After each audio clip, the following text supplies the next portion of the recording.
ॐ ज्ञानतिमिरन्धस्य ज्ञानञ्जनशलाकया चक्षुरुन्मिलितं येन तस्मै श्रीगुरुवे नमः। श्रीचैतन्यमनोभीष्टं स्थापितं येन भूतले स्वयं रूपः कदा मह्यं ददाति स्वपदान्तिकम्। वाञ्छाकल्पतरुभ्यश्च कृपा सिन्धुवैव च पतितानां पावनेभ्यो वैष्णवेभ्यो नमो नमः। जय श्री कृष्ण चैतन्य प्रभु नित्यानंद श्री अद्वैत गदाधर शिवासादि गौर भक्तवृंद। हरे कृष्णा कृष्णा कृष्णा हरे हरे, हरे राम राम राम हरे हरे। नमो विष्णुपादाय कृष्णापृष्ठाय भूतले श्रीमते भक्तिवेदांत स्वामिनिति नामिने। नमस्ते सरस्वते देवे गौरवाणी प्रचारिणे निर्विशेष शून्यवादी पाश्चात्य देशतारिणे। हरे कृष्णा। तो हम लोग first second and third shloka पढ़ने का प्रयास कर रहे थे। अभी थर्ड में है हम लोग, थर्ड कंप्लीट नहीं हुआ। सो इसको प्रिल्यूड बोलते हैं श्रीमद् भागवतम का ना, काइंड ऑफ फाउंडेशन। इसके ऊपर ही पूरा का पूरा बिल्ड हुआ है श्रीमद् भागवतम। और वेद व्यास जी ने इसको लिखा है। एंड फर्स्ट श्लोका में वेद व्यास जी एब्सोल्यूट ट्रूथ को एक्सप्लेन कर रहे हैं, परम सत्य उसको इस्टेब्लिश करने का कोशिश कर रहे हैं कि what is absolute truth and then कैसे सब कुछ, how everything is actually dependent on absolute truth, कैसे हम सब लोग कनेक्टेड है। तो वो श्लोक हम लोगों ने पढ़ा था, फर्स्ट श्लोक, जिसमें बोले थे ओम नमो भगवते वासुदेवाय जन्मादिश्यत अन्वयादि तरतश्चर्थे अभिज्ञ स्वराट। दैट स्वराट मतलब भगवान क्या है, इंडिपेंडेंटली, मतलब he is Cognizant at the same time he is independent. तो ये सारा चीज हम लोगों ने समझने का प्रयास किया था। एंड देन सेकेंड श्लोका में बताए थे रेंज ऑफ भागवतम कि ये किन के लिए है। तो it is covered, it is said that non enviousness, मतलब उन लोगों को ये समझ में आएगा जिनके हृदय में किसी के प्रति कोई द्वेष नहीं है, ईर्ष्या नहीं है। नॉन एनवियस मतलब ये भागवतम के पास ये पावर है कि अगर हम लोग इसको सबमिसिवली सिंसियरली पढ़ने का कोशिश करें, तो हम लोगों ने सेकंड में पढ़ा था that by attentive and submissive hearing of this Srimad Bhagavatam one will become this anagha. मतलब हमारा हार्ट में भी किसी के प्रति, मतलब मन में भी किसी के प्रति गलत विचार नहीं आएगा। This is the power of Shrimad Bhagavatam. मतलब हमको किस प्लेटफॉर्म पे पहुंचा सकते हैं, नॉन एनवियस कॉन्शियसनेस, मतलब किसी से हमको कोई प्रॉब्लम नहीं है, कोई ईर्ष्या नहीं है। This even for that matter, अगर आप लोगों ने स्क्रिप्चर्स में सुना होगा, ध्रुव महाराज के बारे में सुना है आप लोगों ने। ध्रुव एक ना छोटे बच्चे थे 5 साल के, और उनके फादर 2 शादी किया था। उनके फादर का नाम राजा उतानपाद था, वो ब्रह्मा जी के फैमिली के उसमें ही आते हैं। तो उनके 2 बच्चे थे, बहुत ही मतलब पावरफुल राजा थे। तो उन्होंने 2 शादी की थी और दोनों पत्नियों से उनको 2 बच्चे हुए, मतलब एक बच्चा हुआ। तो जो छोटी वाली वाइफ थी उनकी ना, उनसे वो काफ़ी क्लोज थे, तो उनके बच्चे को ज़्यादा प्रेम करते थे। तो ध्रुव छोटा था, 5 साल का था। तो वो गए अपने पापा के पास ना, तो उसके पापा ने उनको उतना अफेक्शन नहीं दिखाया। और उसकी जो स्टेप मदर थी ना, उस वक्त उसने उन्हें बहुत ही हार्श वर्ड्स बोला। उनको बोला कि तुम इस जन्म में मेरे वोम से नहीं जन्म ली हो, इसलिए तुम्हारे पास राइट नहीं अपने पापा के गोद में जाने का। जाओ जाके तपस्या करो, अगले जन्म में आना, फिर अपने पापा के गोद में बैठना, अगले जन्म में मेरे पेट से जन्म लेना। मतलब इतना हार्श बोला एक 5 साल के बच्चे को। उस 5 साल के बच्चे को ये चीज इतना हार्ट लगा, मतलब इतना हर्ट हुआ। वो जाके सीधा अपनी मम्मी के पास गया, बोला कि मुझे बताओ मैं कैसे अब ये चीज करूंगा। उसकी मम्मी बेचारी खुद हेल्पलेस थी कि उसको तो खुद वो वैल्यू नहीं मिलता था। उन्होंने बोला कि देखो ये सारा चीज का आंसर तुमको भगवान ही दे सकते हैं, तुम जाओ भगवान से पूछो। तो भगवान कहाँ मिलेंगे मुझे? इतने इनोसेंट वे में पूछा 5 साल का बच्चा, भगवान कहाँ मिलेंगे? बोले जंगल में। और ध्रुव महाराज चले गए, जंगल चले गए वो। एंड वहाँ पे जाके ही स्टार्टेड डूइंग ऑस्टेरिटी। जब वहाँ पे मतलब बहुत ऑस्टेरिटी करने लगे, तो नारद मुनि आए वहाँ पे। नारद मुनि जैसे ही आए, नारद मुनि ने बोला कि तुम मतलब इतना तुम्हारा बचपन का उम्र है, खेलने कूदने का उम्र है, तुम क्या ये सब तपस्या में लगो, जाओ घर। तो उन्होंने नारद मुनि को भी बोल दिया सीधा कि आप मेरे गुरु हो, बट मैं ये बकवास नहीं सुनूंगा, आप मुझे बताओ कैसे भगवान मिलेंगे, नहीं तो फिर आप जाओ यहाँ से। क्योंकि उसको इतना जिद था। ध्रुव मतलब होता है ना, मतलब डिटर्मिनेशन, मुझे ये करना है तो करना है। उनका नाम ही ध्रुव था। उन्होंने बोला कि ठीक है, मैं तुमको एक तरीका बताता हूँ, तुम यहाँ से जाओ वृंदावन। वृंदावन में है मधुबन, मधुबन के पास है यमुना नदी, वहाँ स्नान करना, मिट्टी लेना और मिट्टी से विष्णु जी का एक प्रतिमा बनाना, मूर्ति बनाना, और डेली उन पे मेडिटेट करना, ये मंत्र बोलना, ओम नमो भगवते वासुदेवाय। वही मंत्र से श्रीमद् भागवत में स्टार्ट हुआ है। ये हम लोगों को ना बताते, कुछ भी नया एक्टिविटी आप करते हो, कुछ भी करते हो ना, तो ये मंत्र हमको बोलना चाहिए। मुझे बचपन में मेरे फादर ने सिखाया था ये, कि कुछ भी अच्छा, बाद में मैंने इसको श्रीमद् भागवत में पढ़ा तो मेरा कन्विक्शन और बढ़ गया। ओम नमो भगवते वासुदेवाय। तो जैसे ही ये मंत्र उन्होंने सीखा, he started doing that austerity। बताते पहले महीने में वो हर तीसरे दिन फ्रूट्स खाते थे, हर तीसरे दिन फ्रूट्स खाते थे। उसके अगले महीने में, सेकेंड मंथ में, हर 6 दिन के बाद वो सूखा घास और लीव्स खाते थे। थर्ड महीने में हर 9वें दिन एक बार वो जल पीते थे। और चौथे महीने में 12 दिन में एक बार सांस लेते थे। बस ऐसे करते थे 5 साल के। इतना मतलब ऑस्टेरिटी किया कि उनके ऑस्टेरिटी से भगवान इतने प्रसन्न हुए, भगवान साक्षात आ गए। पर इसमें जो सबसे अच्छा लेसन है ना, जब उनकी मदर के पास वो गए थे ना रोते हुए, तो उनकी मम्मी ने उनको एक लेसन दिया था।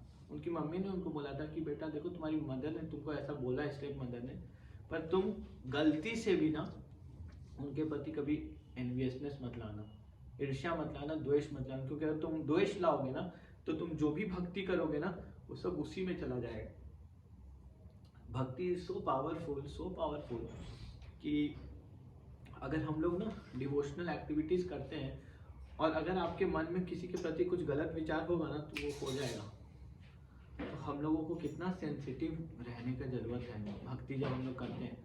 मतलब आप भक्ति कर रहे हो और आप किसी के बारे में गलत विचार कर रहे हो, बैठ जाइए, किसी के बारे में गलत विचार कर रहे हो, मन में किसी के प्रति गलत वो है, तो वो उसको हैम्पर कर सकता है। लेकिन आपका भक्ति कहाँ चला गया? दूसरे को हैम्पर करने में। बट भक्ति is not meant for this. भक्ति इज मेंट फॉर कि आपका अपना सेटिस्फैक्शन बढ़े। सवै पुंसा परो धर्म यतो भक्ति अधोक्षजे। इस भक्ति से क्या होना चाहिए? हमारे हृदय को तृप्ति मिलना चाहिए। संतुष्ट सततम योगी, संतुष्ट हो जाना चाहिए। आपको फिर लगेगा एक सेंस ऑफ कंटेंटमेंट बहुत strongly. For that matter Lord Ramchandra, क्योंकि अभी चल रहा है तो हम लोग वी शुड डिस्कस। सो राम जी ये बहुत अच्छा एग्जिबिट करते हैं। क्या एग्जिबिट करते हैं? राम जी के लिए घोषणा हो जाता है कि कल राम जी का राज्य अभिषेक है। अब सपोज कल राम जी का अभिषेक है, कल साक्षात राम जी का अभिषेक है, और अगर मान लीजिए समहाउ और अदर ऐसा अनाउंसमेंट होता है कि नहीं, राम जी का नहीं होगा वहाँ अभिषेक, वहाँ पे राम जी का मूर्ति नहीं लगेगा, वहाँ पे किसी और का मूर्ति लगेगा। किसको प्रॉब्लम होगा? राम जी को कोई प्रॉब्लम नहीं होगा, प्रॉब्लम होगा जिनका सेंटिमेंट जुड़ा है। तो यही हुआ अयोध्या में। पूरा अयोध्या मतलब इतना प्रॉब्लम, ये क्या मजाक है? भरत आएंगे राजा बन के, जरूर भरत का प्लान होगा, जरूर उसकी माँ ने ऐसे प्लान किया होगा, इन लोगों ने प्लॉट किया होगा, इतना सब लोग सोचने लगे। पर बताते हैं जब राम जी गए अपने फादर के पास, उनके फादर ने बुलाया उनको, फादर से जब मिलने के लिए गए तो यही सोच के गए थे कि कल के बारे में मुझे बताया जाएगा कि कल प्रोग्राम है, आपको आना है, ये होगा, ऐसे होगा। लेकिन राम जी जब गए तो वहाँ पे पूरा माहौल ही, दशरथ महाराज के मुंह से आवाज नहीं निकल रहा था। दशरथ महाराज इतना रोए थे कि मतलब they were not even able to sit, इतने कमजोर हो गए थे मतलब सोच के रो रहे थे, परेशान थे। All of a sudden Ram ji ने बोला कि क्या हुआ, आप बोल क्यों नहीं रहे? तो कैकेयी ने बोला, ये नहीं बोल सकते, मैं बताती हूँ। तो मैंने तुम्हारे पिताजी से 2 वचन मांगा था, और पहला वचन ये है, सीधा बोला कि भरत राजा बनेगा। बताते हैं राम जी जब एंटर किए थे तो मतलब नॉर्मल होके गए थे, पर जब ये सुना कि भरत राजा बनेगा, राम जी ज्यादा खुश हो गए, वो बहुत एक्साइटेड हो गए। और अभी तक ना राम जी कैकेयी को बोलते थे माता बोल रहे थे। फिर कैकेयी ने बोला कि दूसरा वचन ये है कि तुम्हारे पिताजी चाहते हैं कि तुम वन में जाओ।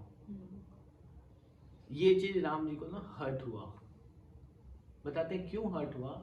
इसलिए हर्ट नहीं हुआ कि मुझे वन में भेजे, कैकेयी ने बोला तुम्हारे पिताजी चाहते हैं। तो राम जी ने बोला कि माता आप एक बार बोल देते मुझे, पिताजी को क्यों इसका वो बनाया। पिताजी इस भार से कि उन्होंने मुझे वन में भेजा है ना, वो जी नहीं पाएंगे। आप मेरे को एक इशारा कर देते कि तुमको जंगल जाना है, मैं बोलने भी नहीं देता किसी को, मैं खुद चला जाता, बोलता कि मुझे 15-14 साल के लिए जंगल जाना है। अपने पिताजी को बीच में क्यों डाला। और वहां पे राम जी कैकेयी को माता बोलने के बाद उनको अब जननी बोलते हैं। जननी माता से ज्यादा ऊपर शब्द है। जननी एक ही हो सकती है। जननी मतलब जिन्हों आपको जन्म दिया है। माता जी तो हम लोग सबको बोल सकते हैं, लेकिन जननी एक होती है। मात्रा धर्मा पराय स्त्रीषु, हमारे शास्त्र में बताया गया है सारी पराई स्त्री आपकी वाइफ को छोड़ के सबको आपको माँ के दृष्टि से देखना चाहिए। क्या कॉन्सियसनेस है। जस्ट इमेजिन, ये जो फ्लर्ट और ये सब नौटंकी, ये सब का कोई प्लेस नहीं है हमारे उसमें। सीधा मात्रा धर्म पराय स्त्री, you can not flirt with your mother. आप पराय स्त्री को कैसे देख रहे हो, एज ए मदर। पूरे दुनिया में ये नकली वो चल रहा है। ऑफिसेज में आप कहीं बैठते हो, people are there to flirt, कोई माइंड नहीं करता, कुछ नहीं करता। बट अगर आप शास्त्र से चलो, शास्त्र में बताता है आपको हर एक वुमेन को except your wife, everyone should be treated as your mother. और राम जी वहां पे कैकेयी को बोलने लगे जननी। कौशल्या उनकी एक्चुअली मतलब वोम से उनके जन्म हुआ था, उनको माता ही बोलते थे, लेकिन इनको जननी बोलने लगे। क्यों बोले बताते हैं। राम जी का अवतार ना, हर अवतार के पीछे कोई कारण होता है। बोलते हैं यदा यदा ही धर्मस्य ग्लानिर्भक्ति भारत धर्मानाम अधर्मस्य सृजात्महम सृजाम्यहम, मतलब भगवान का अवतार होता है। क्यों, परित्राणाय साधूनाम विनाशाय च दुष्कृताम धर्म संस्थापनार्थाय संभवामि युगे युगे, की युग युग में मेरा अवतरण होता है। क्यों, कुछ कारण से होता है। क्या, मैं परित्राणाय साधूनाम, साधुओं को डिलीवर करने के लिए आता हूँ, और विनाशाय च दुष्कृताम, जो दुष्कृत व्यक्ति है, जो मतलब असुर लोग हैं, उनका विनाश करने के लिए आता हूँ। और जब ये भगवान बताए मतलब, तो राम जी एक्चुअली में इस पर क्यों आए थे, रावण का वध करने के लिए आए थे। रावण का वध करने के लिए राम जी आए थे।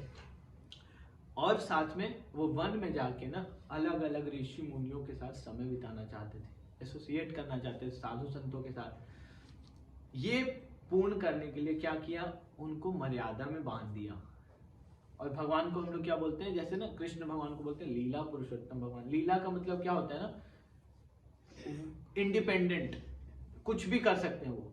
मतलब लीला मतलब anything he can do. But Ram ji क्या किस चीज के लिए जाने जाते हैं, मर्यादा, मर्यादा पुरुषोत्तम राम। तो जब कैकेयी ने बोला कि आपको जाना है वन में, अभी पहली बार राम जी का क्या अवतरण हुआ, मर्यादा पुरुषोत्तम। तो बोले कि आपने मुझे जन्म दिया, क्या मेरी मर्यादा वाले अवतरण को आपने जन्म दिया। सो दिस इज हाउ, मतलब। एंड वहां पे राम जी सिखाते हैं हम लोगों को कि राम जी को थोड़ा सा भी ईर्ष्या नहीं हुआ, थोड़ा सा भी कभी द्वेष नहीं आया कि कैकेयी, उनको यही था कि कैकेयी ने मेरे लिए वो किया जो कोई और नहीं कर सकता था।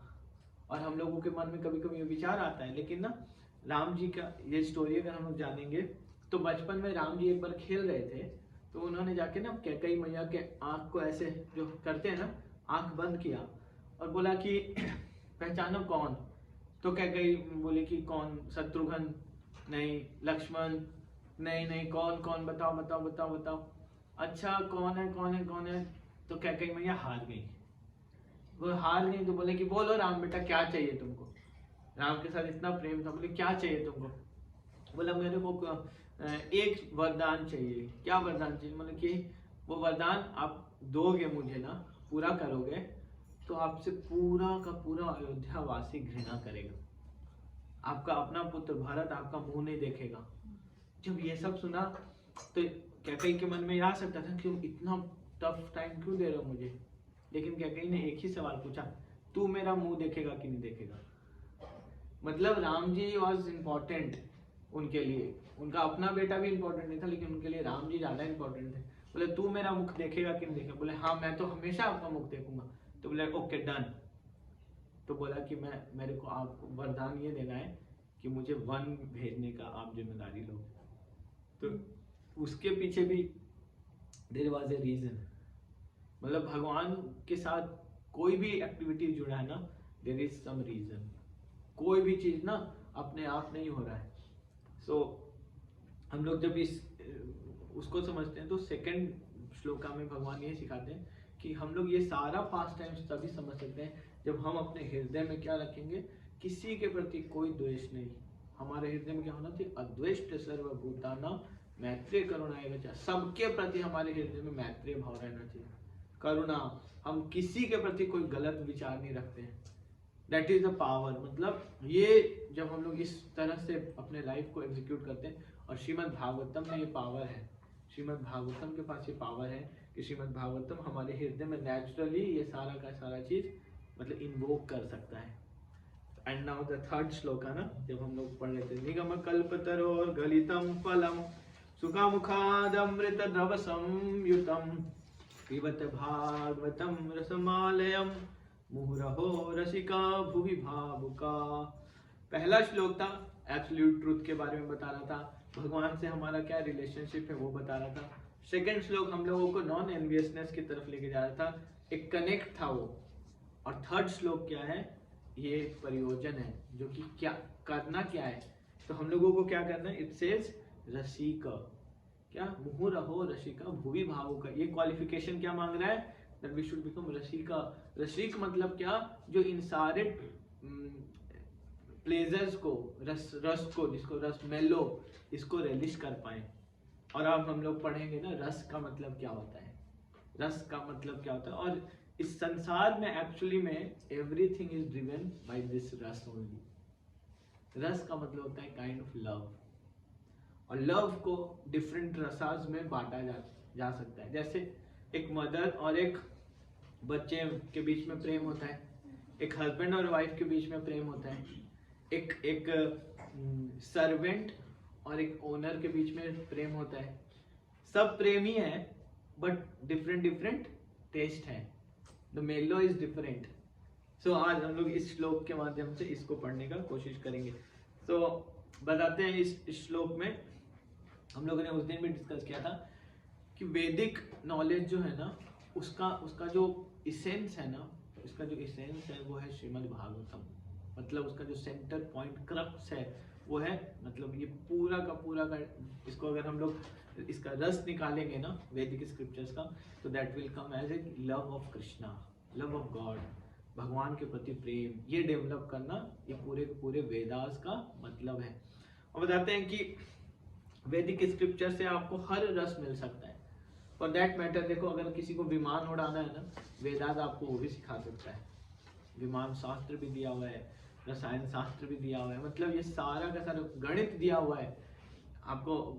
हाथ देखने वाला भृगु संहिता जिसको बोलते हैं, ये सारा का सारा चीज हमारे शास्त्र में दिया हुआ है। तो आपको सब कुछ मिल सकता है, मतलब एवरी रसा यू कैन गेट फ्रॉम वैदिक स्क्रिप्चर्स। बट ये जो रस है वो क्या है, स्पेशली बनाया गया मेच्योर फ्रूट्स है। क्या होता है ना, एक तो होता है जूस, नॉर्मल जूस, सड़ा हुआ कैसा भी गला हुआ सब कुछ, लेकिन एक होता है ना चूज करके स्पेसिफिक, ये मैंगो, ये ऐसे ऐसे उसका जो जूस बनता है ना, वो बहुत टेस्टी होता है।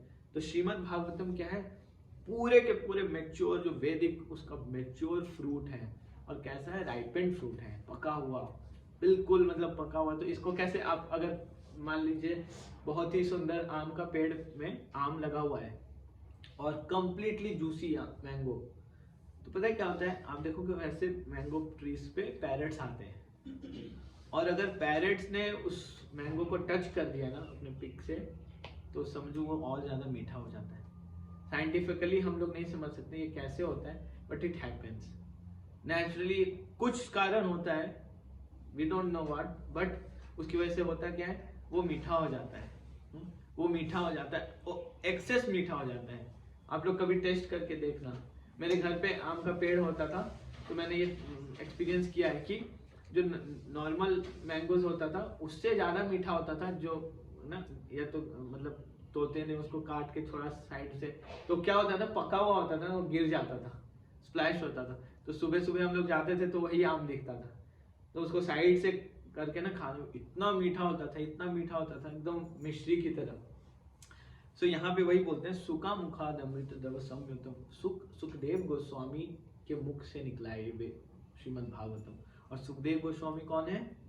सुखदेव गोस्वामी कौन है? किसान है, वेद व्यास जी के, वेद व्यास जी के सन है वो, मतलब। और सुखदेव मतलब प्रीवियस बर्थ में बताते हैं सुखदेव गोस्वामी एक्चुअली में राधा रानी के पैरेट हैं, एक्चुअली में ही इज पैरेट। और उन्होंने अभी कैसे अवतार लिया है? As a Sukhdev Goswami. इसलिए हम लोगों को कभी ना किसी जीव को देख के ऐसे नहीं सुना रहे ये तो कौवा काला, लेकिन नहीं, हो सकता है वो भगवान का कौवा काला हो। कौन क्या है वी डोंट नो।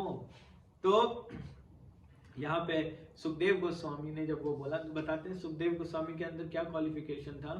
जब उन्होंने श्रीमद् भागवतम बोला ना, तो उस जब सभा में बैठ के वो बोल रहे थे, तो परीक्षित महाराज एक राजा थे। परीक्षित महाराज राजा अर्जुन के पोते हैं, वो ग्रैंडसन ऑफ अर्जुना, भगवत गीता जिनके लिए बोला गया, उनके ग्रैंडसन थे परीक्षित। तो परीक्षित महाराज सुन रहे थे, और उस भीड़ में ना, उस ऑडियंस में नारद मुनि बैठे हुए थे, वेद व्यास जी बैठे हुए थे, इतने बड़े बड़े वेद व्यास, बताइए बेटे के क्लास में पापा बैठे हुए हैं, एंड दे ऑल रियलिस्ड इट। मतलब वेद व्यास जी ने सिखाया है सुखदेव गोस्वामी को श्रीमद् भागवतम, और जब सुखदेव गोस्वामी बोल रहे हैं तो बता रहे कि it become even more sweeter, और ज्यादा मीठा हो गया, क्योंकि सुखदेव गोस्वामी के मुख से निकला है। देखो कथा बहुत लोग बोल सकते हैं, कथा रामायण को एक श्लोक में बताया गया। राम जी का जन्म हुआ, दशरथ जी को 4 पुत्र हुए, 4 पुत्र में राम जी सबसे बड़े थे। राम जी को वन में भेज दिया गया, भरत को राजा बनाया गया। 14 वर्ष के बाद वो लोग जब वन में थे, तो रावण ने सीता जी का हरण कर लिया, और फिर राम जी का और रावण का फाइट हुआ, उसमें हनुमान जी हीरो बने, और फिर वापस वो लोग अयोध्या आ गए, रामायण खत्म। लेकिन इसी स्टोरी को कोई एकदम रस के साथ बताता है ना, तो उसमें आपको अलग मजा आता है। मतलब उसमें अगर कोई भजन ऐड कर दे, ऐसे भजन है ना, नगरी हो अयोध्या सी, रघुकुल का घराना हो, चरण हो राघव के, जहाँ मेरा ठिकाना हो। जब आपको उसमें कोई भजन ऐड करके उसमें रस आने लगता है, आपको उसी में आप रिलिश करने लगते हो, आप डीप जाने लगते हो। सेम थिंग जब सुखदेव गोस्वामी ने सेम श्रीमद् भागवतम सुनाया, तो वेद व्यास जी को लगा कि मैंने ये लिखा है क्या, मतलब वो और ज्यादा रिलिश करने लगे, और डीप जाने लगे। तो इस श्लोक में वही बता रहे हैं, O expert and thoughtful man, relish Srimad Bhagavatam, the mature fruit of the desired tree of Vedic literature. It emanated from the lips of Srila Sukdev Goswami. Therefore, this fruit has become even more tasteful. Although its nectarian juice was already relishable for all, including the liberated soul. Liberated soul यहाँ पे बोलने का मतलब क्या है ना, जो मुक्त आत्मा होता है ना, उन लोगों को ना वो अपने में ही आनंद, उनको आत्माराम बोलते हैं। मुक्त आत्मा लोगों को फर्क नहीं पड़ता ठंडा है गर्मी है। आप अभी भी देखो कुछ वीडियोस आ रहा है, अभी मैं देख रहा था, उनको देख के मुझे डर ठंड लगने लगा।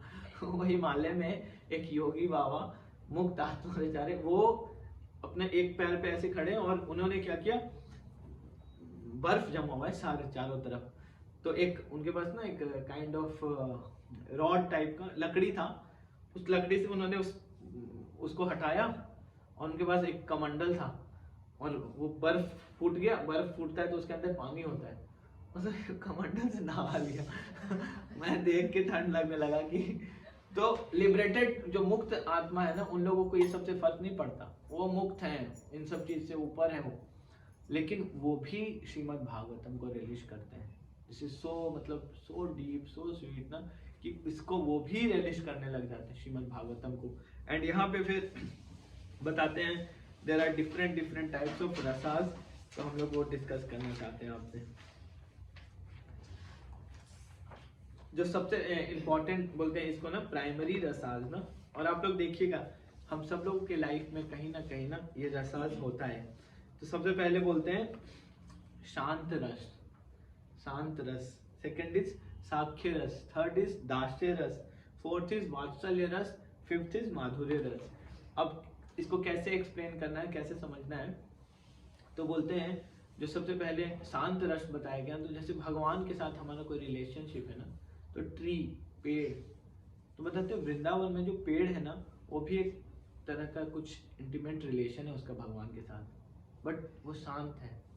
वो रेसिप्रोकेशन क्या कर रहा है भगवान के साथ, शांत है, वो एक जगह स्थिर है, वो ज्यादा घूम फिर के वो नहीं कर रहा। लेकिन भगवान कदम के पेड़, भगवान का नाम है कदम का नाम, भगवान को बोलते हैं कदम प्रिय, भगवान का नाम है ये सब। क्यों? क्योंकि भगवान कदम के पेड़ भी बहुत सारा पास टाइम किए, वो हमेशा कदम के पेड़ के पास ही रहते हैं। कदम कानन गोप वृंदावन, वृंदावन पुरंदर, बोलते हैं भगवान का एक नाम है कदम का नाम, जो कि क्या करते हैं, हमेशा कदम के पेड़ में बैठ के बाकी वृंदावन वासियों को आनंद प्रदान करते हैं। That is his nature. तो अलग अलग अलग अलग फर्स्ट टाइम के हिसाब से भगवान, लेकिन शांत रस है वो लोग, वो भगवान उनके साथ रेसिप्रोकेट करें, आनंद ले रहे हैं, but they are peaceful. Second is साक्ष्य रस। वहां पे क्या हो रहा है, भगवान अपने दोस्तों के साथ खेल रहे हैं, मस्ती कर रहे हैं। हम लोगों ने डिस्कस किया हुआ कैसे मधुमंगल के मुख से ऐसे पंच मार के कड़ी पी लिया भगवान ने, मतलब इतना रिलिश कर रहे हैं, इतना आनंद ले रहे हैं। किसी फ्रेंड का समोसा खा रहा है कोई, उसने आधा समोसा खा लिया, उसके मुंह से निकाल के खा ले रहे हैं। मतलब साक्ष्य रस में इतना डीप भगवान इन्वॉल्व है, इतने डीप इन्वॉल्व है। So they are also serving as a friend. Then dasya rasa. दास्य रस में हम लोग देखते हैं कैसे भगवान को ना बिल्कुल दास्य भाव में सेवा किया किसी ने।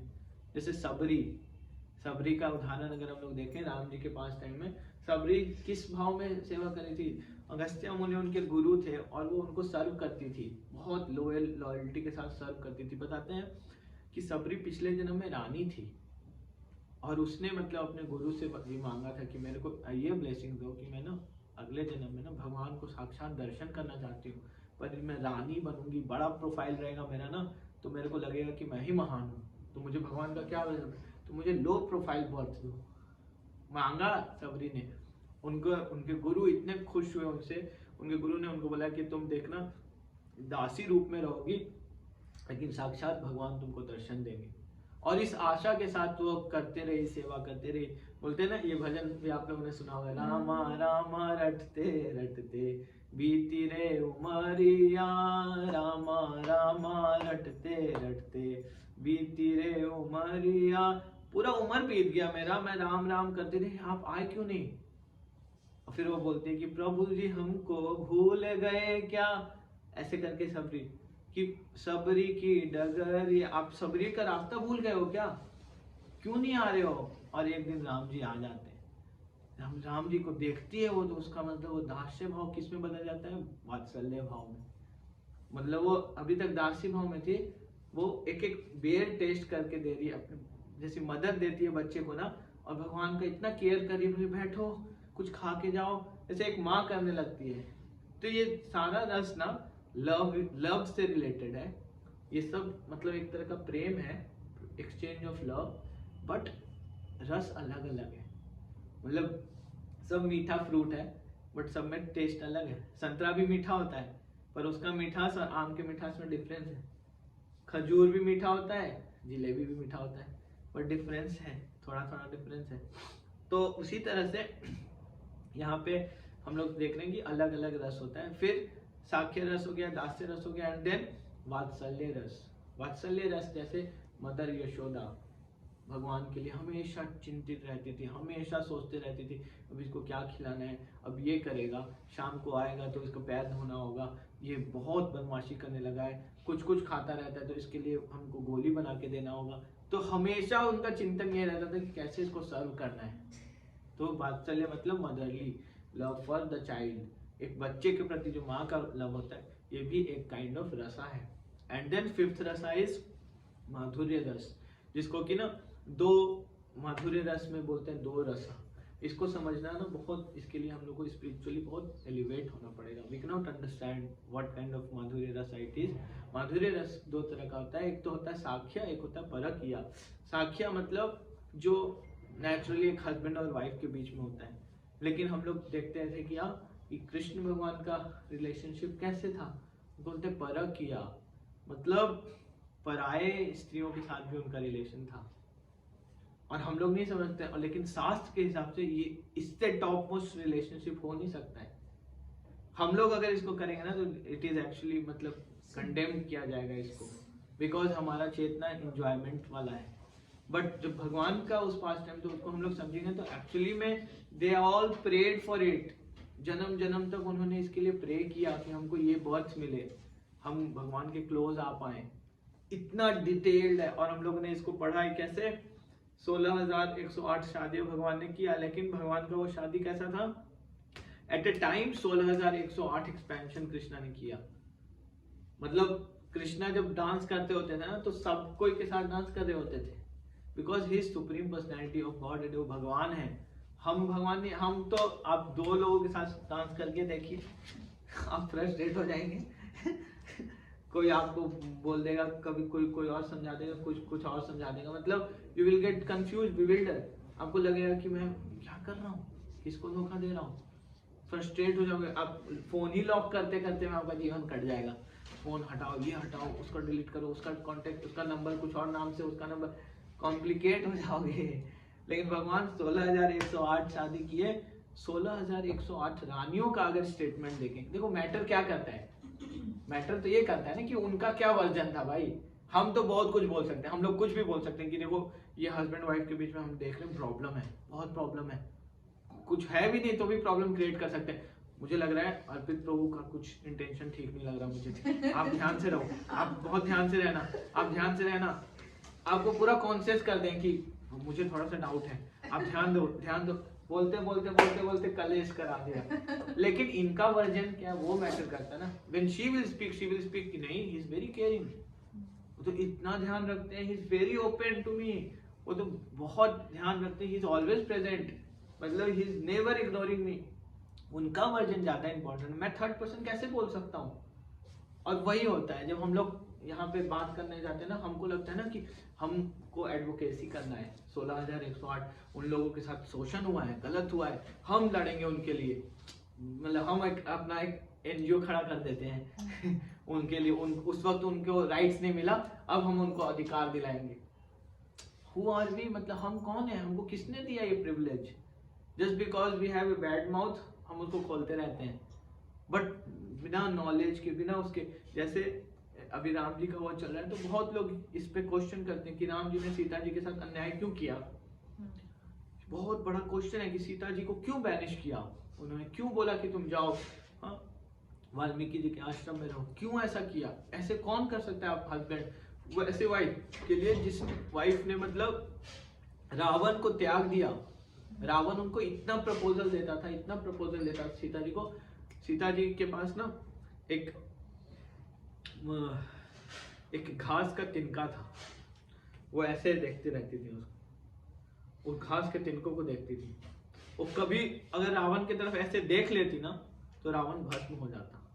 इसका एक पास टाइम आता है, सीता जी का शादी हुआ तो आप लोग बहू भात जानते होंगे कि जब शादी होके बहू आती है ना तो पहले बार जब वो कुकिंग करते हैं तो एक काइंड ऑफ वो एक बहुत बड़ा फेस्टिवल होता है, मतलब उसको एक सेलिब्रेट करते हैं। अब उसको रिसेप्शन का नाम दे दिया गया है जिसमें बहू कुकिंग भी नहीं करती लेकिन पहले ना होता था कि बहू कुकिंग, फर्स्ट कुकिंग जब वो करती थी किचन में जाके तो मतलब वो बहुत बड़ा ओकेजन होता था। सब लोग एक्साइटेड कि नई भाभी बना रही है, मामी बना रही है, ऐसी बहू बना रही है, तो सब लोग एक्साइटेड रहते थे। तो सीता जी ने जब कुक किया तो खीर बनाया, तो खीर बनाते क्या करते सर्व किया, सब कोई को सर्व किया तो होता ना कभी खीर सर्व किया और उसमें कुछ निकल गया, बाल निकल गया या कुछ वो निकल गया, और जिसने सर्व किया उसका हालत खराब हो जाता है। सामने गेस्ट बैठा, हटाएं तो हटाएं कैसे, करें तो करें क्या। तो सीता जी ने सबको सर्व किया।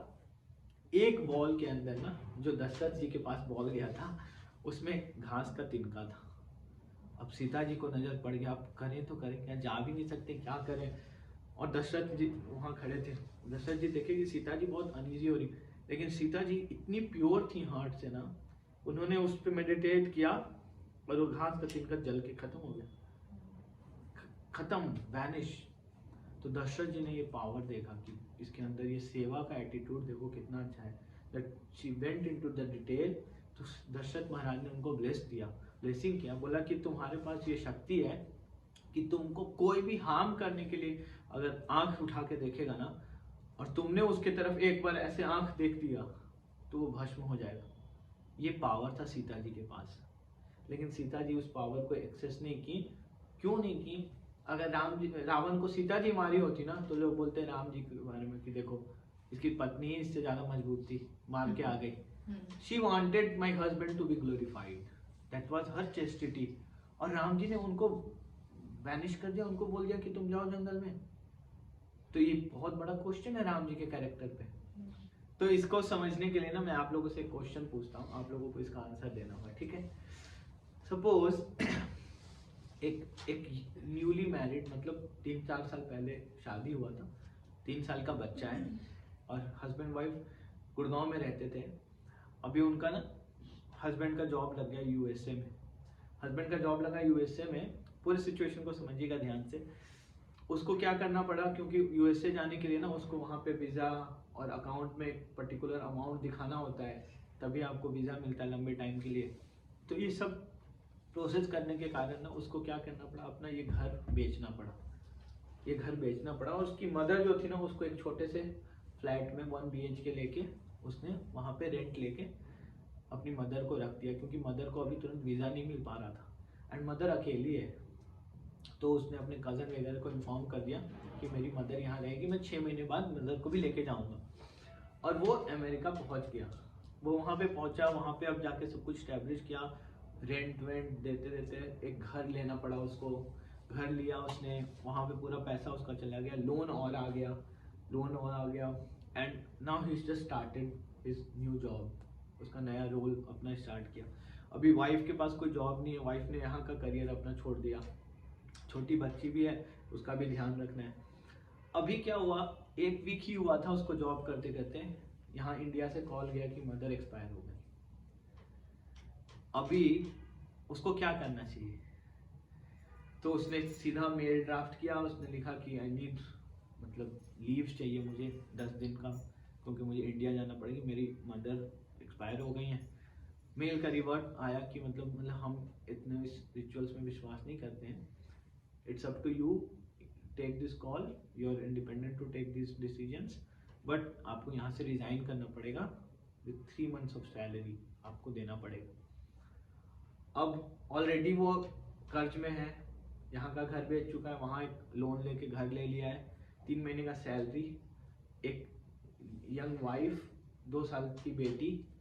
अभी उसको क्या करना चाहिए? उसको यहाँ आके अपनी मदर का क्रिमेशन वगैरह में पार्टिसिपेट करना चाहिए या वहीं रह जाना चाहिए? क्या करना चाहिए? आप लोग का क्या ओपिनियन है, बताइए। I would come back.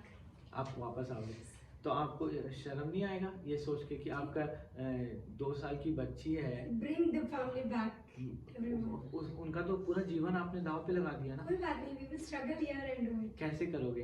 आपके Come back, it's just a मतलब job. सब कुछ स्टैब्लिश है, सारा पैसा यहाँ का वहाँ लेके चले गए आप, सब कुछ बर्बाद कर दिया, उसका पूरा जीवन है, आपकी माँ तो गई, उसका जीवन है पूरा, फ्यूचर, उसको बर्बाद कर दोगे? हाँ, but जो माँ गई है उसके जो रिचुअल्स हैं वो भी मुझे ही करने हैं, राइट? अच्छा, आप ये सोचो, माँ का खुशी किस में होगा?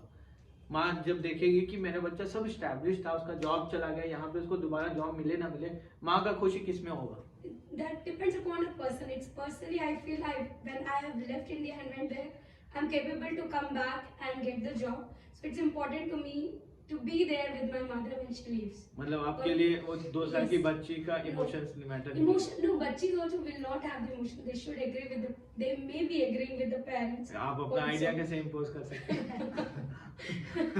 Prabhuji, I would rather find somebody trustworthy to take over my space, do everything possible, and then whenever possible I come back and complete all the rest of the rituals. तो आप मतलब वहीं अमेरिका रह के सब set करोगे? आपको शर्म नहीं आएगा ये चीज करने? आपको मतलब you are becoming so ungrateful. Very ungrateful भी नहीं है, because my mother would not want that, as you said. No, अगर आपकी मदर माने तो, No. अगर आपकी मदर को ये आशा होगा लास्ट में कि मेरा बेटा आए और लास्ट में वो करे, तो क्या करोगे आप? That's again. Yeah. Yeah. Because we are listening, we as individual, we follow as Hindus, हाँ. we follow certain rituals which should be performed by their kids at the end. Maybe we are not sons, so we may not perform it, but as a daughter, we do have certain things which we want. And as you said, उसने अपना घर बेच दिया यहाँ का, और जब उसके अंदर इतनी वो नहीं थी कि यहाँ अपने माँ बाप को, माँ के लिए घर छोड़ दिया, बेच दिया वहाँ जाने के लिए, माँ को देश, तो वहाँ का भी बेच के यहाँ आ सकता है. Another उसमें टाइम option. लगेगा ना. Another option, Prabhuji, I might freeze the body till the time I come back. बताइए कितना अन्याय होगा बॉडी के साथ, कितना अन्याय होगा. तो इस डिस्कशन से हम ये समझने का प्रयास कर रहे हैं कि ना कुछ चीजें ना, कुछ एक्शन ऐसा होता है ना कि डजंट मैटर आप कौन हो, क्या हो, और आप कुछ भी डिसीजन लोगे ना, उस पर एक बट इफ ये सब लग जाता है. जैसे आपने आंसर दिया बट, हमने बोला इफ पॉसिबल मैं उसको प्रीच, ये बट और इफ इस संसार का ऐसा रियलिटी है ना कि आप कुछ भी करो ना, there will be one finger जो आपके ऊपर उठेगा, और आप सारे फिंगर को आंसर नहीं दे सकते. तो इसलिए जो परो धर्म है ना, वो आपको करना चाहिए. मतलब राम जी के केस में यही हुआ. राम जी एक राजा के दृष्टि से देखे. अगर राम जी ने ये सोचा होता कि एक धोबी ने ये क्वेश्चन किया, उस धोबी को बुलाओ, उसको पीटो, मेरी वाइफ के बारे में बोला है, लेकिन उन्होंने अपनी वाइफ को भी एज ए ना वही देखा कि मतलब ये भी एक सब kind of That's when the Maryada Purushottam हाँ. comes into picture. Yes. उन्होंने so I was reading the same book. At the end, I will talk. तो Ramayana from Sita's perspective. So there is a book, very beautiful book. So उसमें जैसे end of the day when I talk to my husband about this, so उनका ये बोला था कि एक हजारों लोगों की भलाई के लिए अगर एक जने को वो करना पड़ रहा है, तो it is better I sacrifice my wife rather than Yes. setting an example for the society is important, क्योंकि he has come for मर्यादा. दूसरा मतलब यहाँ पे ना, एक तो उन्होंने अपना ये पोजीशन लिया एज ए किंग, उन्होंने ये डिसीजन लिया कि ठीक है अगर क्वेश्चन उठ रहा है तो उन्होंने ना सीता को ऐसे नहीं बोला कि हटो, लक्ष्मण जी को भेजा कि तुम उनको जाके पहुंचाओ वाल्मीकि जी के आश्रम में. इससे ज्यादा सेफ और क्या हो सकता था.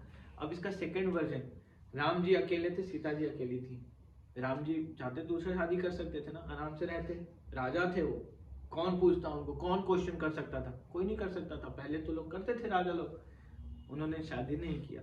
सेकंड, सीता जी का वर्जन, सीता जी ने ये जो हम लोगों ने रामायण सुना है, ये किसने सुनाया है?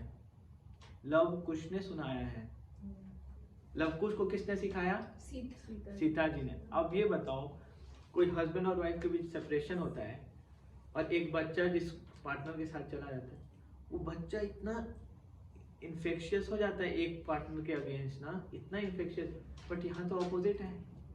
इट मीन्स कि सीता जी का हार्ट में क्या है राम जी के प्रति. तो who are we to take this call कि क्या गलत था क्या सही था. For that matter Sita ji also understood कि why my husband is doing so. क्या कैरेक्टर होगा, क्या स्ट्रॉन्ग कैरेक्टर कमिटमेंट होगा एक दूसरे के प्रति. मतलब एंड इसका स्क्रिप्चर्स में बहुत वर्णन आता है, बताते हैं कि राम जी और सीता जी कभी सेपरेट नहीं हो सकते हैं.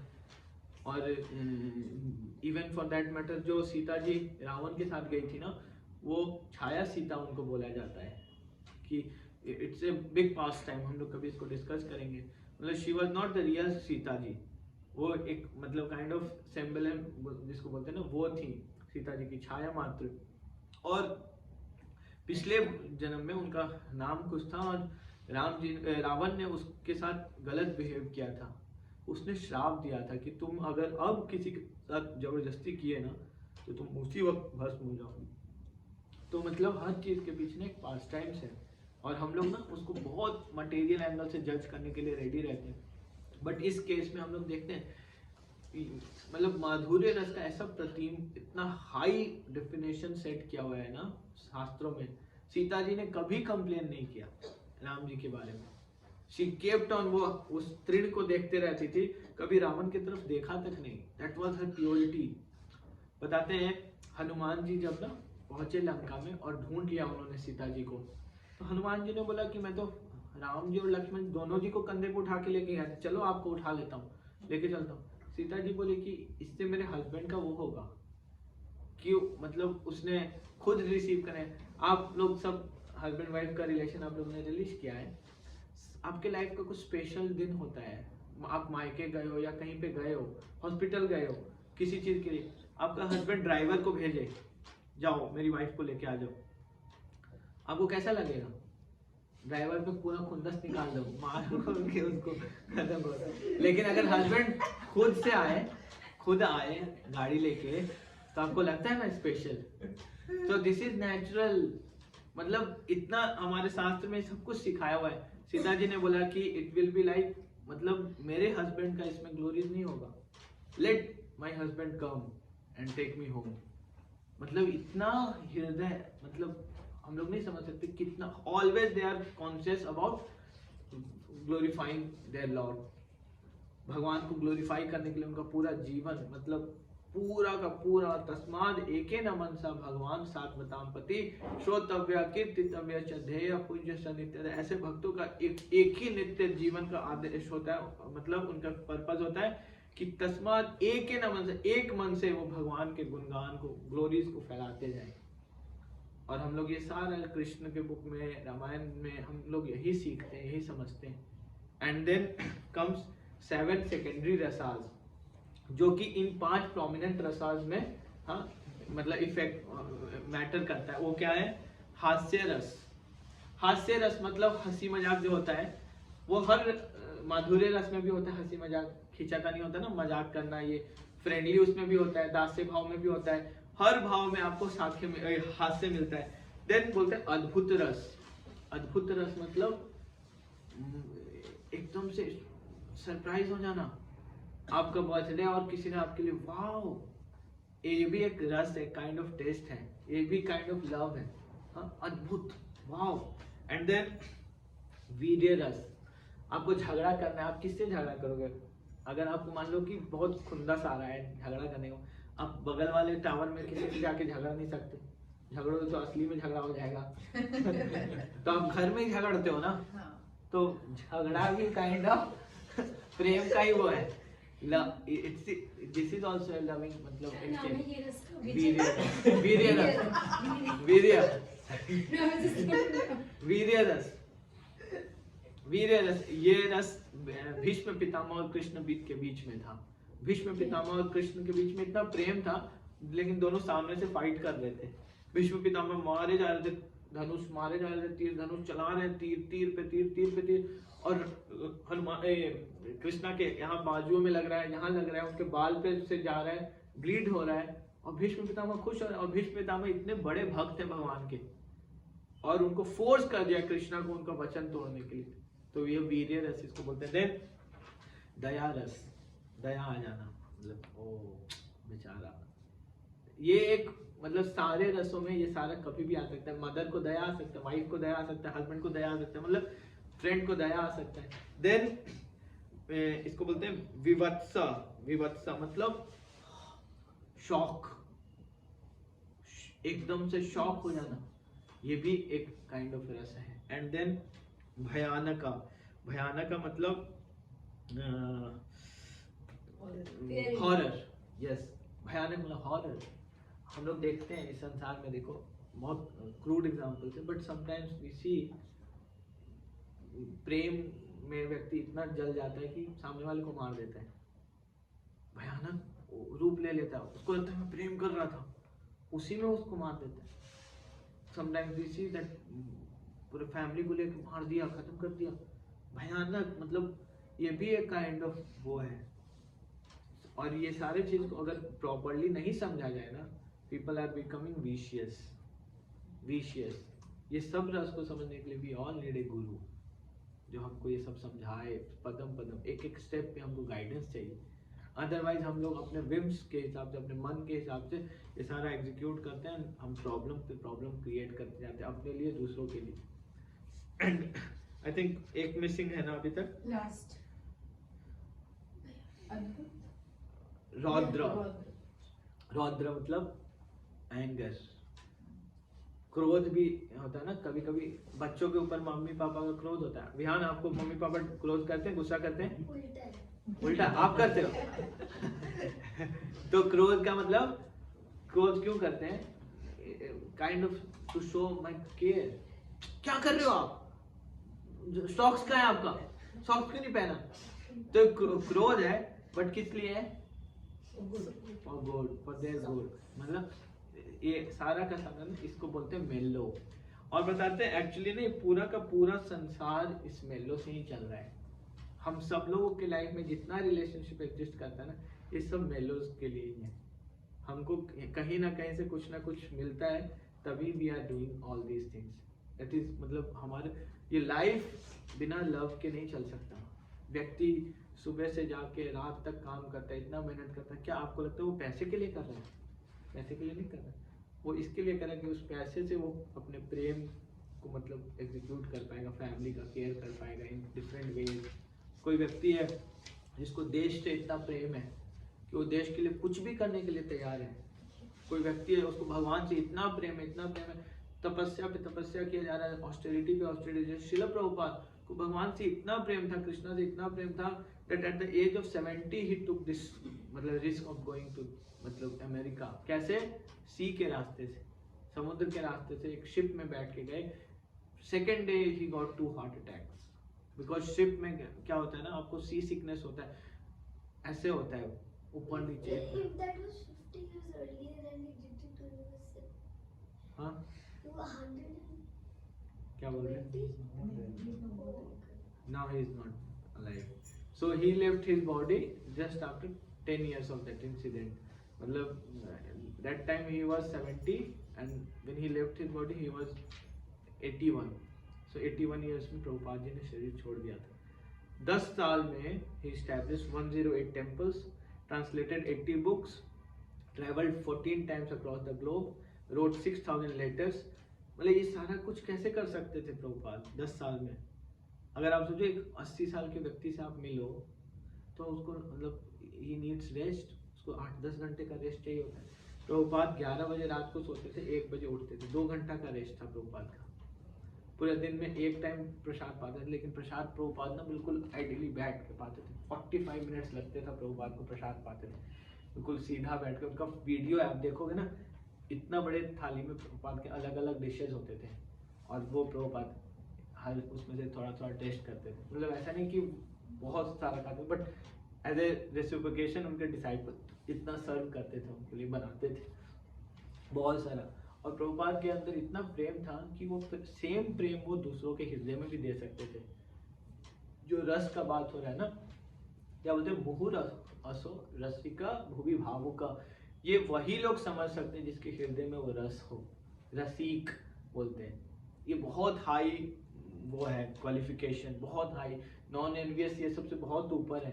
नॉन एनवियस ये सब तो फिर भी है कि आप प्रैक्टिस करने का प्रयास करो, बट रसिक मतलब now you are able to relish Srimad Bhagavatam. तो वही व्यक्ति ना दूसरों को ये कन्विक्शन दे सकता है जिसके हृदय में ये हो। तो प्रभुपाद जी ने क्या किया, प्रभुपाद क्या ना, एक मैगजीन में फोटो आया, प्रभुपाद ऐसे बैठ के बोल रहे थे। प्रभुपाद के पास रोलेक्स का घड़ी था, तो रोलेक्स का घड़ी ना एक चोर ने देख लिया, बॉम्बे में एक चोर ने देख लिया। और वो लड़का का मतलब कोई उसको किशोर बोलता था, कोई उसको मुकेश बोलता था, कोई उसको गोलू बोलता, कोई छोटू बोलता था, क्योंकि वो चोरी करता होता था, पिक पॉकेट करता था। और उसको मतलब इतनी बार जेल में बंद करते थे ना, मतलब हमेशा 15 दिन 10 दिन ऐसे करके। तो वो एक जेल में उसने वो मैगजीन देखा, बोला मुझे ये घड़ी चाहिए। उसका दिमाग में आ गया मुझे ये घड़ी चोरी करना है। पढ़ा उसके बारे में, प्रोग्राम कहाँ पे इनका, और वो बॉम्बे में मंदिर पहुंच गया, जुहू के टेम्पल पहुंच गया। वहां पहुंचा, उसने भक्तों को बोला कि मुझे श्रील प्रभुपाद जी से मिलना है, श्रील प्रभुपाद से मिलना है। तो वो तो अभी हैदराबाद में, वो आएंगे 10 दिन के बाद, तो 10 दिन तक मैं वेट कर सकता हूँ यहाँ पे। बोले इतना बड़ा मंदिर है, आप यहीं पे रुको, यहाँ पे प्रसाद पाओ। उस वक्त क्या होता था, कोई अगर मंदिर आता था तो लोगों को लगता था कि इसको रोक लो, बनाओ इसको बंद। वो तो चोर था, उसका इंटेंशन कुछ और था। मतलब उसके पिताजी नहीं थे, रेलवे लाइन के साइड में वो बच्चे लोग होते हैं ना, मतलब वैसा उसका परवरिश हुआ था। तो वो मेंटेलिटी से ही चोर था, बचपन से ही। उसको पुलिस पकड़ती थी ना, तो पुलिस को कुछ और नाम बोल देता था, कभी गोलू, कभी मुकेश, कभी राहुल, कभी किशोर, कुछ भी नाम बता देता था। मतलब ऐसे ऐसे नाम को चेंज कर करके डील करता था। एक दिन क्या हुआ, जब प्रभुपाद आए ना, तो प्रभुपाद लेक्चर ले रहे थे और उसका पूरा ध्यान घड़ी पे, कैसे घड़ी पकड़ूं, क्या चोरी करूं, कैसे करूं। और लेक्चर में प्रभुपाद ने ना इतना अच्छा लेक्चर प्रभुपाद ने दिया किस चीज़ के ऊपर, कि कैसे हमारा अपना एक्शन हमको फिर से बर्थ लेने पे मजबूर कर देता है। That we keep on getting into this cycle of birth and death, birth and death, birth and death। एक एक्शन करते हैं वो दूसरा एक्शन का कारण बन जाता है, एक झूठ बोलते हो उसके पीछे दूसरा झूठ बोलते हो, और अपने ही कर्मों के उसमें हम फंस जाते हैं। तो ये जब सोच रहा था वो क्या करना चाहिए, क्या सोचना चाहिए, ऐसे ऐसे सोच रहा है, ऑल ऑफ ए सडन ना उसको हिट किया कि मैं क्यों चोरी वोरी के चक्कर में पड़ा हूँ, जब मुझे प्रसाद मिल ही रहा है, यहाँ सोने के लिए मिल ही रहा है, मुझे मंदिर में जपा भी कर रहा हूँ, मुझे अच्छा लग रहा है जपा कर, 10 दिन तक उसने जपा भी किया, क्या मैं चोरी के पीछे पड़ रहा हूँ। तो उसने लेक्चर के बाद ना प्रभुपाद को जाके ऐसे हृदय से जाके ना प्रणाम किया, और kind of he was started feeling sorry कि मैंने क्या किया। बस एक प्रभुपाद का लेक्चर सुनने से, एक ऑडियंस के बाद प्रभुपाद ने घड़ी खोला, उसने प्रणाम किया, प्रभुपाद ने घड़ी उसको दे दिया। प्रभुपाद अंडरस्टूड कि इसका इंटेंट क्या था। उसने जैसे ही प्रभुपाद का वो घड़ी देखा, प्रभुपाद इतना रोने लगा कि प्रभुपाद मेरे से मिस्टेक हो गया, प्लीज मेरे को मत ऐसे फंसाइए, मुझे पता है आप मुझे बहुत हायर चीज दे सकते हैं, मैं क्या घड़ी के चक्कर में पड़ा था, please keep this watch, I don't need this watch. Prabhupada ने उसको बोला ठीक है तुम यहाँ रहो। कोई उसको कुछ नाम से बोलता था, कुछ नाम से बोलता था उसको। एक हमारे महाराज है गिरिराज महाराज, जिन्होंने वो बुक लिखा है डांसिंग व्हाइट एलिफेंट ना, मैंने उन्होंने उनको बोला कि तुम्हारा नाम आज से हरिदास, कि तुम हरि के दास बनो, तुम भगवान का नाम लो, ऐसे करो। फिर प्रभुपाद जब नेक्स्ट विजिट में बॉम्बे आए ना, तो उन्होंने प्रभुपाद को बताया कि प्रभुपाद मेरे को ये नाम मिला है। प्रभुपाद ने बोला कि अच्छा तुमको सारा नियम पता है, हम लोग क्या क्या फॉलो करते हैं क्या? को कुछ नहीं पता था, लेकिन फिर भी प्रभुपाद ने उनको दीक्षा दे दिया। मतलब इन इस्कॉन में देयर इज अ प्रोटोकॉल कि आपको 1.5 साल तक you have to chant 16 round, सारा नियम ये सब फॉलो करोगे, then you get qualified to have initiation. Prabhupada ने उनको ऐसे ही कृपा कर दी। प्रभुपाद ने उनको इंस्ट्रक्शन दिया, बोला कि जाओ और तुम प्रचार करो, विदेशों में जाके प्रचार करो। क्या मतलब एक चोर को क्या पोजीशन दे दिया प्रभुपाद ने। उन्होंने बोला कि नहीं प्रभुपाद मेरे साथ प्रॉब्लम है, आई डोंट हैव पासपोर्ट, और पासपोर्ट बनाने के लिए उसमें जो नाम और ये सब चाहिए वो मुझे कहाँ से मिलेगा, मैं उसको कहाँ से फुलफिल करूँगा, वो सब तो मेरे पास क्वालिफिकेशन नहीं है नाम वगैरह का। तो प्रभुपाद ने उनको बोला कि तुमको फादर्स नेम चाहिए ना, तो राइट ऐसी भक्तिवेदांत स्वामी श्रील प्रभुपाद अपने फादर्स नेम में, मतलब प्रभुपाद ने अपना नाम दे दिया उनको एज पिता। ये चीज उनको ऐसा हृदय को मेल्ट किया ना, ऐसा हृदय को मेल्ट किया that he completely got surrendered कि भाई मेरा जीवन तृप्त हो गया। Later on that same person, आप लोगों ने देखा होगा हरे कृष्णा टीवी, हरे कृष्णा टीवी ना मतलब इस्कॉन का वो डिश टीवी वगैरह पे भी अब आ चुका है। उन्होंने हरे कृष्णा टीवी बना दी, कितना सारा मूवी रिलीज किया उन्होंने। मतलब एक ऐसा व्यक्ति जिसका लाइफ का क्या ही होता, उसके लाइफ को पूरा ट्रांसफॉर्म कर दिया। ये कौन कर सकता है? दोज हु हैव दिस रस इन देयर हार्ट, प्रेम जिसके हृदय में है ना, वो प्रेम दे के लोगों का जीवन को ट्रांसफॉर्म कर सकता है। प्रभुपाद ने लोगों का लाइफ ऐसे ट्रांसफॉर्म किया है। हेनरी फोर्ड के ग्रैंडसन थे, ही वाज लाइक कि he wanted to commit suicide. मतलब हेनरी फोर्ड मोटर्स के उनके ग्रैंडसन थे, मैटरनल ग्रैंडसन, तो उनको लगता था कि मेरे को सुसाइड करना है। ऐसे ऐसे घर से वो होके ही बिकेम ए हिप्पी, बड़े बड़े बाल थे, मैरिजुआना लेते थे, एलएसडी लेते थे। वो प्रभुपाद से मिलने के लिए आए। प्रभुपाद को मिलते के साथ उन्होंने बोला क्या कि मैं पता है कौन हूँ, I am grandson of Henry Ford. Prabhupada ने उनसे एक क्वेश्चन उनके आंख में आंख देख के बोला। उस वक्त हेनरी फोर्ड मर चुके थे। प्रभुपाद ने उनके आंख से आंख देख के बोला, where is Henry Ford now and what he is doing now. ये क्वेश्चन ना उनको इतना हिट किया ना कि हम लोग मतलब फोर्ड इतना बड़ा कंपनी, ये दिस दैट, बट अभी क्या कर रहे हैं हेनरी फोर्ड, किसको पता है वो अभी कहाँ है। और ये चीज ना मतलब उनको इतना इंक्विजिटिव बनाया, बोला कि आप मुझे बताइए what will happen after death. Prabhupada बोले नाउ यू सरेंडर, अब आप सही क्वेश्चन पूछो, now first submit and then ask this question. तद विधि प्रणिपातेन परिप्रश्नेन सेव्या उपदेक्षन्ति ते ज्ञानम ज्ञानिना तत्त्वदर्शिना। हमको ऐसे प्रश्न ऐसे गुरुओं से पूछना चाहिए जिन्होंने they are the seer future देखा है उन्होंने, फ्यूचर देख सकते हैं उन्होंने, देख सकते हैं वो लोग, उन लोगों से पूछना चाहिए। मदन मोहन मालवीय शिल प्रभुपाद के गुरु महाराज के पास आए और उन्होंने बीच में वो लेक्चर ले रहे थे और बीच में आए और बीच में आते के साथ उन्होंने मदन मोहन मालवीय जी ने बोला कि मुझे एक प्रश्न पूछना है आपसे। तो प्रभुपाद के गुरु महाराज भक्ति सिद्धांत महाराज ना, बहुत स्ट्रिक्ट पर्सनैलिटी था उनका, वो ऐसे बैठे हुए थे। उन्होंने बोला कि आपको मैं आंसर क्वेश्चन आपका लूंगा, वहां पे ना कुकिंग हुआ है, कुछ बर्तन है, आप उसको क्लीन कर दो और फिर मैं आपसे। मदन मोहन मालवीय उस समय की मतलब ही वाज लाइक ए किंग, इतने बड़े आदमी थे वो, उनको बोला बर्तन जाके साफ करके आओ। तो मतलब ऐसा उनको मतलब फील कराया कि बर्तन साफ करें, और मदन मोहन मालवीय गए, बर्तन साफ किया उन्होंने, इतने लोगों का भंडारा का प्रसाद बना था, और मदन मोहन मालवीय आए बैठे, उन्होंने बोला मुझे अपने क्वेश्चन का आंसर मिल गया। सो हमको गुरु के पास से ऐसे जाना चाहिए। तो प्रभुपाद ने हेनरी फोर्ड के जो ग्रैंडसन, उनका नाम एल्फ्रेड फोर्ड था, उनको प्रभुपाद ने पर्सनली टाइम दिया, क्वेश्चन आंसर उनका जितना भी था सबको आंसर किया क्वेश्चंस को। ही बिकेम अम्बरीश दास, उनका नाम अम्बरीश दास पड़ा। और मतलब अभी मायापुर ना कोलकाता में एक टेम्पल बन रहा है, टेम्पल ऑफ वैदिक प्लानिटोरियम।